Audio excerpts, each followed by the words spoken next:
So, ito na pala yung napanalunan ko kanina sa Lotto nung nagpunta ako ng Lotto Outlet. Nanalo nga po pala ako ng...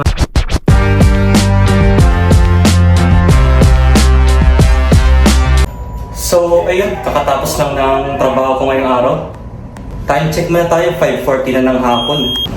Halos mag-iilang linggo na rin na wala kaming overtime dahil hindi pa rin busy sa company namin ngayon. Kaya maghihintay ulit tayo guys bago tayo magkaroon ng overtime. Dito muna ako sa park ngayon guys para magpahinga ng saglit bago ulit tayo magbisikleta. Kita nyo pa naman sa mukha ko at sa katawan ko guys na pinagpapawisan pa ako hanggang ngayon. Dahil nga mainit pa rin yung panahon ngayon kahit na September na. Pero halos ilang weeks na lang guys at babalik na ulit yung lamig dito sa Japan kaya tiis-tiis na lang muna tayo.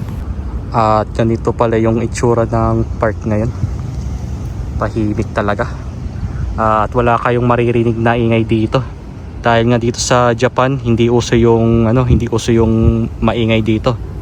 Lalong-lalo na mga Hapon ayaw nila ng maiingay. Dahil pag once na nakakarinig sila ng ingay, lalo na sa mga kapitbahay nyo, yung iba sa kanila magtatawag na agad ng pulisyan para magreklamo na maingay yung kapitbahay nila. Tapos minsan pa nga sila pa yung kakatok sa bahay nyo para maiwasan yung ingay. So anyways, magbabike na tayo guys at magtataya lang ako ng Lotto ngayon. At alam nyo ba guys, may good news ako sa inyo.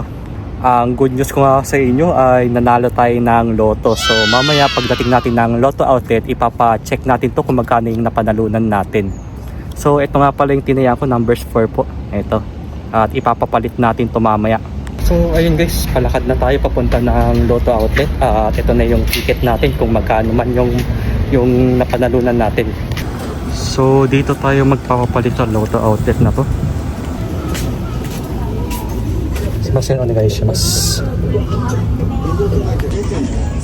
めでとうございます。ありがとうございます。3万2300円でご当選です。はいおめでとうございます。So ayun guys, nakuha na natin yung napanalunan natin sa Lotto kanina. Wala din akong masabing thank you talaga kay Lord dahil binigyan niya ulit tayo ng blessings. Sobrang malaking tulong na sa akin to yung napanalunan ko sa Lotto dahil yung iba kong bills ay mababayaran ko na. At syempre yung maiiwan man ay yun na yung ipon ko. Dahil dito sa Japan kailangan talaga natin mag-ipon. So bago nga pala ako umuwi ng bahay, dadaan muna ako ng grocery para mamili ng mga ulam at yung mga stock natin sa ref.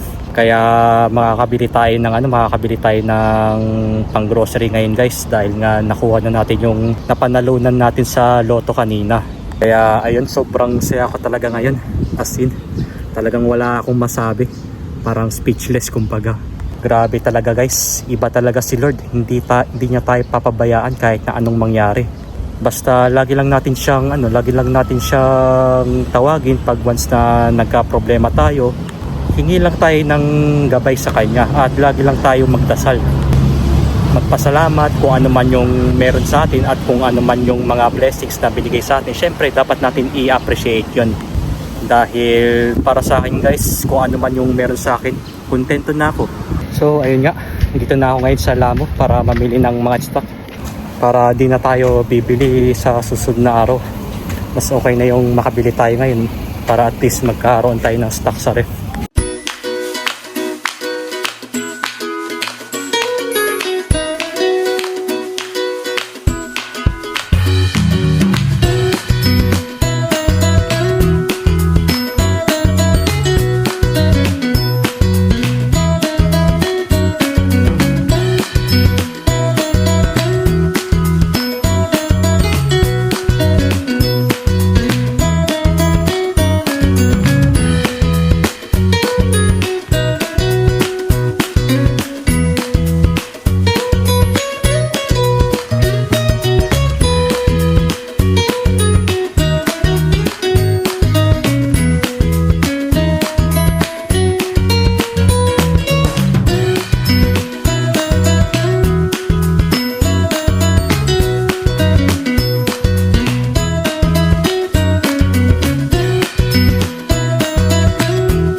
Nakauwi na rin ako ng bahay at kakagaling ko lang sa Lamo kung saan nag-grocery ako ng mga pagkain.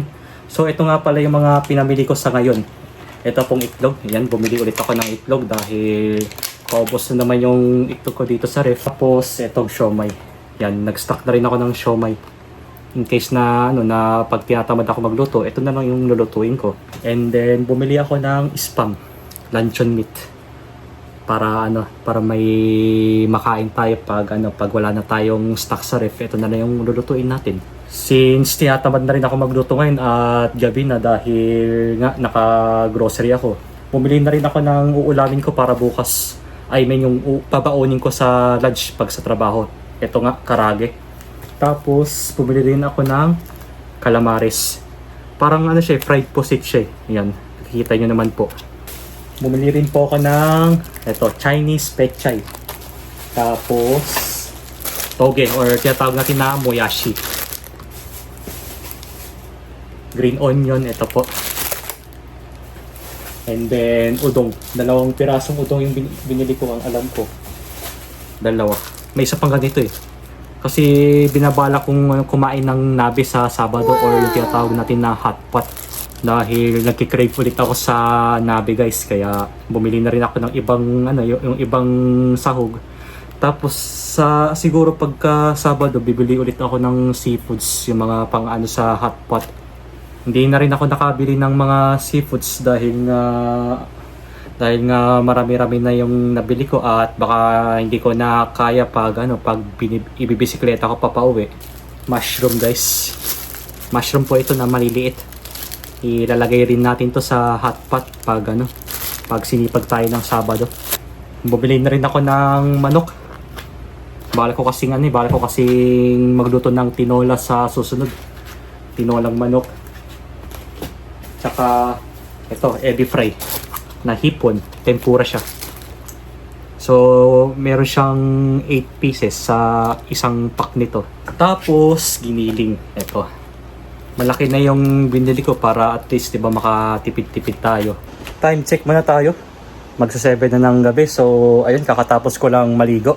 Nagpahinga lang ako saglit, saka ako naligo dahil nga sobrang init at malagkit kasi yung katawan natin. Kaya medyo mahirapan tayo matulog pag once na hindi tayo naligo ng gabi.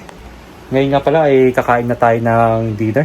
So hindi na rin ako nakapagluto ngayon at naisip ko na rin na nag-order na lang ako sa Uber Eats kanina. Kaya eto, dumating na yung in-order kong pagkain.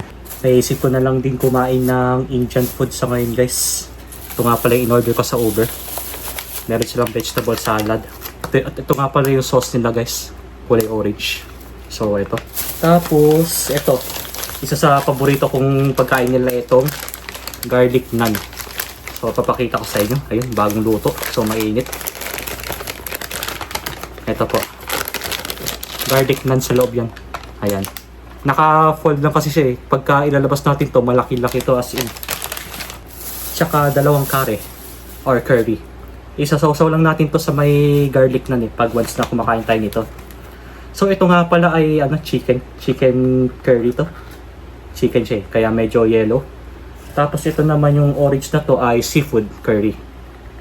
Yan, hindi ko na mabuksan kasi sobrang init. Bagong luto. Tapos meron silang chicken na kasama. Naka-set na to actually. Ito yung nagustuhan ko chicken nila. Lasang chicken ng Mang Inasal. Legit to guys, masarap. Tapos pumili rin ako ng cheese naan. Ayan po yung cheese naan. Naka-fold lang to actually kasi pagka once na binuklat nyo ito, malaki to as in. So, ito na yung garlic na nila. Nilabas ko na at nilagay ko na dito sa plato. Maganda dito. Kinat na nila into 4 pieces. Yan. Init. Ayun, 4 na piraso siya guys. Dami na yung servings nila eh. Ayan po. Tapos ito naman yung salad nila na vegetable salad. Bali, ilalagay lang natin yung sauce dito. Tapos saka natin ikalat. Masarap din tong sauce nila eh. Perfect sa gulay. Ayan. Look at this guys. So ang gawin lang natin dito, ito yung curry at saka ito yung naan. Bali isaw-saw lang natin siya dito. Masarap kasi ito.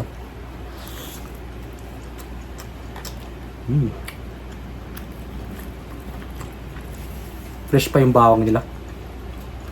pasabay sausaw ulit. Pero sarap ng chicken curry na.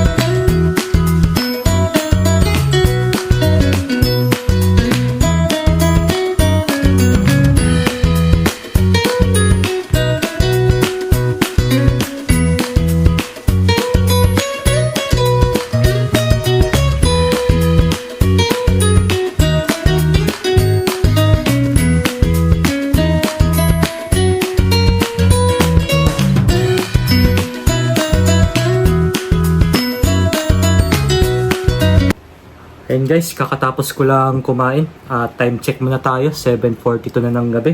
So, ito na pala yung napanalunan ko kanina sa Lotto nung nagpunta ako ng Lotto outlet. Nanalo nga po pala ako ng 32,600 yen.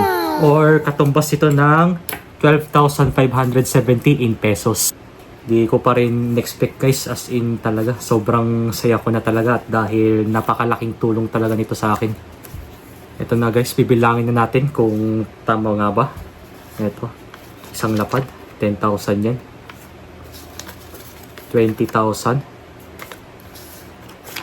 30,000. 31,000. 32,000. 500. Ayan, 500 siya. 600.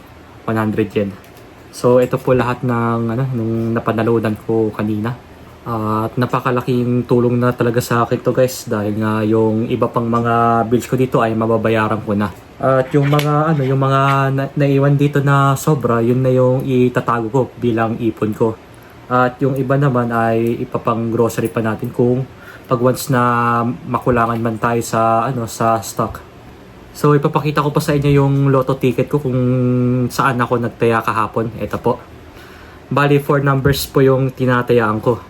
So sa bawat isang set na yan ay nagkakahalaga ng 200 yen. Actually na-vlog ko na po yan dati nung yung title po niyan ay paano magtaya ng lotto dito sa Japan. So hanapin niyo na lang dito guys. Or sige, lalagay na lang natin sa description box natin yung yung vlog na yun para mapanood ninyo. So nakikita niyo dito sa baba yung 0538. Sa isang ganyan ay 200 yen. Bali may mayroon pa kayo pagpipilian doon kung straight, box, set, or yun lang ang alam ko pag sa numbers 4. So nakalagay kasi diyan box. So ito naman yung premyo kung magkano yung napanalunan nyo. So nakikita nyo diyan yung box diyan ay nagkakahalaga ng 32,600 yen. So ibig sabihin yan po yung napanalunan ko guys.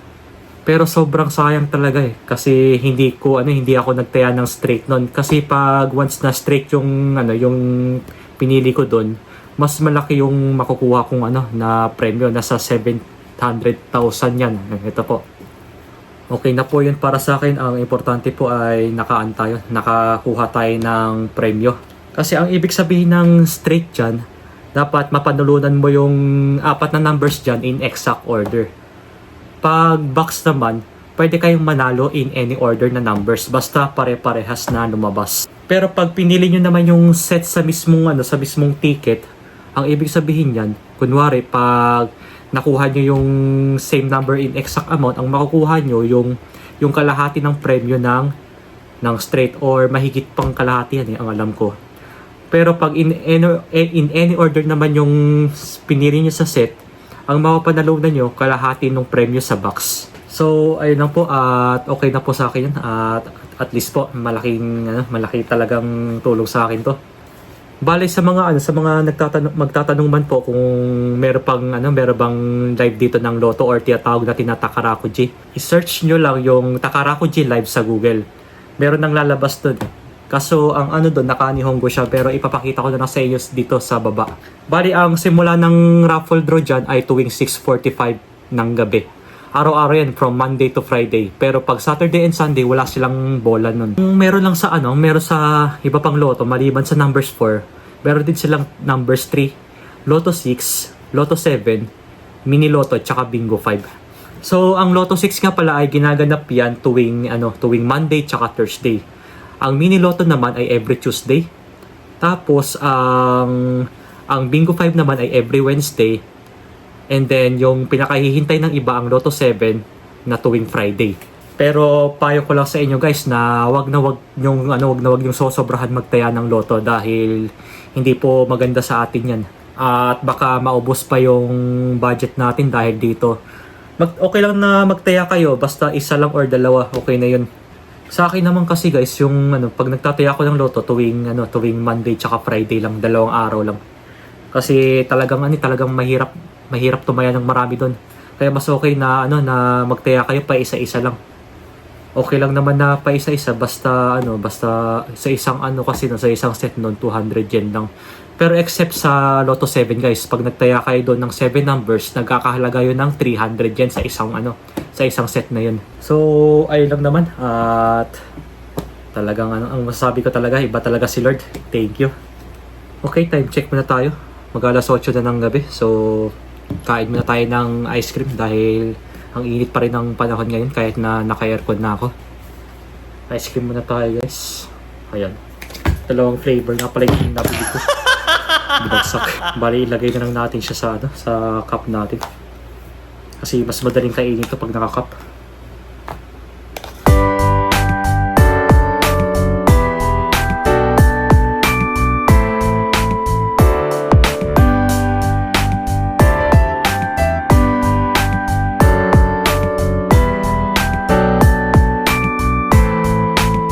So sa ngayon, bago pa ako matulog or magpahinga, magbabasa lang tayo ng comment dito at sasagutin lang natin sa mga hindi ko pa nasasagot yung comment dito. Although yung iba dito na sagot ko na, kaya uulitin ko na lang dito at sasabihin ko na sa inyo. Ang sabi ni Scully TV, ano pong trabaho mo sa Japan, sir? So bali na-vlog ko na siya dati pero uulitin ko na lang yung sasabihin ko. So yung trabaho ko nga pala dito sa Japan ay isa po akong metal press factory worker po. At gumagawa kami ng mga pintuan sa mga apartment, sa mga buildings at iba pang mga sa iba pang mga sa mga bahay-bahay. At ganun nga pala yung trabaho namin.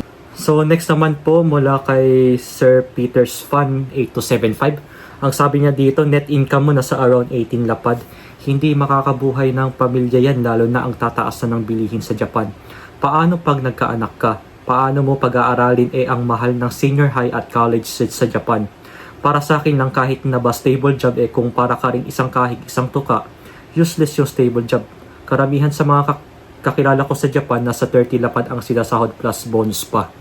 So, gets ko naman po kita Sir Peter's Fan na naintindihan ko naman po yung yung opinion nyo. Pero sa akin kasi pag yung sinasahod ko naman sa company ko ngayon may naitatabi naman po ako at hindi ko naman kasi habol yung malalaki ang sahod, sir. Kaya gusto kong mapunta sa company kung saan magiging full-time employee ako or tinatawag na seishine sa amin. Ang maganda kasi doon, marami kasi ako makukuhang benefits. Yun yung kagandahan po doon, sir. Yun yung kagandahan pag once na seishine ka. So yung sabi mo po na yung iba mong kakilala sa Japan, sumasahod sila ng 30 lapad plus may bonus. Then okay po, wala pong problema doon. At least may malaki yung ipon nila at may trabaho sila, 'di ba? Ang sa akin lang po, kahit na sabihin natin na na hindi naman ganun kataas yung sahod ko, ang importante naman marangal yung trabaho ko dito. Maganda nga po kasi yung yung work environment namin. Kaya yun din yung isa sa nagustuhan ko kung bakit kahit papaano nagtatagal po ako doon. Actually, na po ako sa company namin, 1 taon na rin po ako doon. Pero tumatanggap naman po kami ng bonus every July tsaka December. So enough na po yun para sa akin at malaking tulong na po yun. Tsaka ang importante naman po kasi hindi naman sa laki or sa liit ng sahod yan kundi kung paano kayo mag-manage ng pera at kung paano kayo makakatipid or makapag-budget. Yun naman talaga yung importante. Kaya yun yung tinatawag natin na financially stable, di ba po?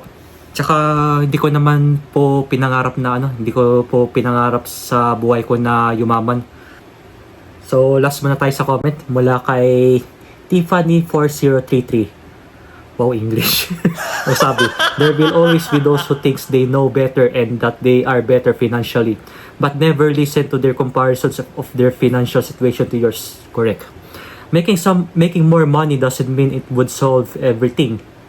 Sometimes the problem is not how big or little your income is, it's how you use it. Yun, tulad po sa sinabi ko kanina.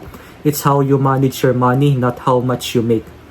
As long as you live within your means, fully knowing your financial limits, making smart financial choices and have prioritized long-term goals. You don't rely on loans, CC or credit cards or advances to get by, able to pay bills on time, feel calm and even when you're days away from payday, and able to save consistently, then these are signs that your finances are in a good place. Just keep doing you, don't let others make you feel otherwise. So, first and foremost, thank you so much po for your support. And I look up to you for your straight English. Grabe po. Pero totoo naman po yung sabi ni Ma'am Tiff0428. Kailangan kasi may may pag-iisip tayo lalong-lalo na pag sa mga finances.